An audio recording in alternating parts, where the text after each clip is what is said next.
Hey everyone, this is Benny's Freshwater Aquatics, and today we're going over a very big topic, and it's my shrimp diet. What do I do next?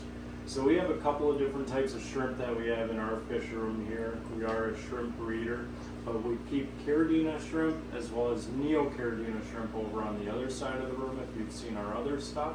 And the first thing we do anytime we see a shrimp death, even if it's a shrimp that escaped the tank, the first thing we do is we test the water.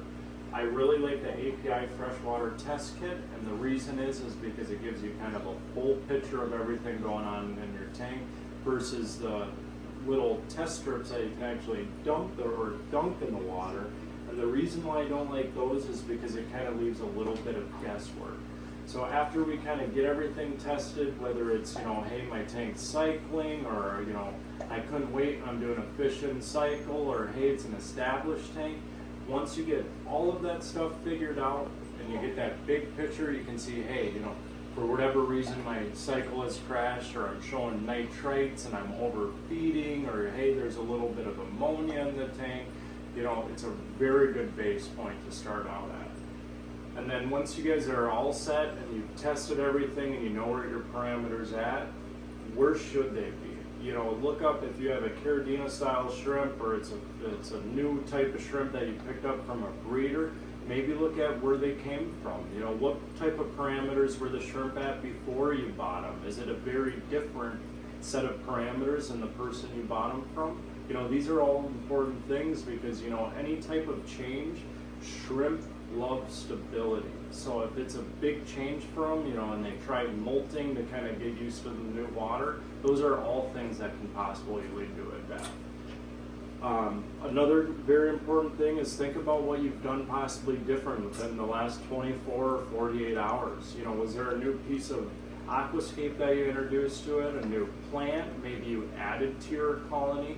There's diseases and infections and parasites that your shrimp can get, and if all of a sudden you accidentally didn't incubate them or put your plants somewhere else, or maybe the plant supplier uses fertilizers that contain possible metals, those are all possibilities too, and that's why it's very important to kind of think about, hey, is there any different chemicals or anything I might have changed up in the last 24 hours? Whenever we do have a shrimp death, we don't just take the shrimp and we throw them away. We don't do anything like that. What I try to do is, if I have time, I take that shrimp out of the tank, I set them on a paper towel, and I look them over.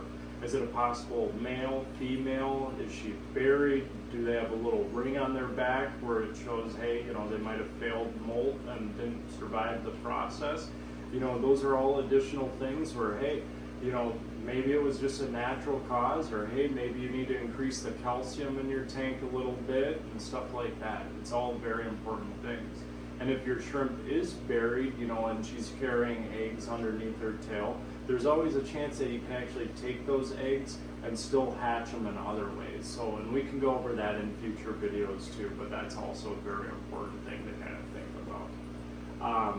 One thing that people always tend to forget, especially in kind of like our Snow White tank, these were kind of our first shrimp that we've kind of had at our house here, but shrimp, they don't really have a long lifespan. They have a 1 to 2 years depending on how healthy the shrimp is, depending on the temp of the tank. If you have a much higher temp in water, they might metabolize a lot quicker than a much cooler tank environment for them, so they might not make those full 2 years. That's always a possibility too. So if you have a very nice looking adult and all of a sudden, hey, one jumped out of the tank because it was exploring, which is totally normal, or hey, we have a nice looking adult that just passed away for whatever reason, it's unfortunate, but you can't always leave the age of the shrimp out of it too. So I hope this has kind of helped with everything, but there is a bunch of stuff that you can kind of go over as far as food, chemicals, tank parameters, the lifespan of the actual shrimp,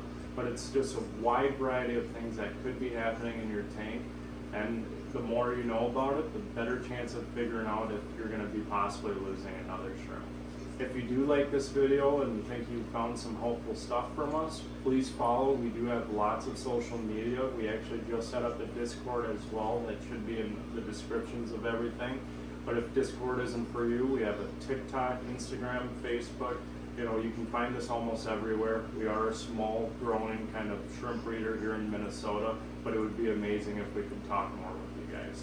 Thanks, everyone.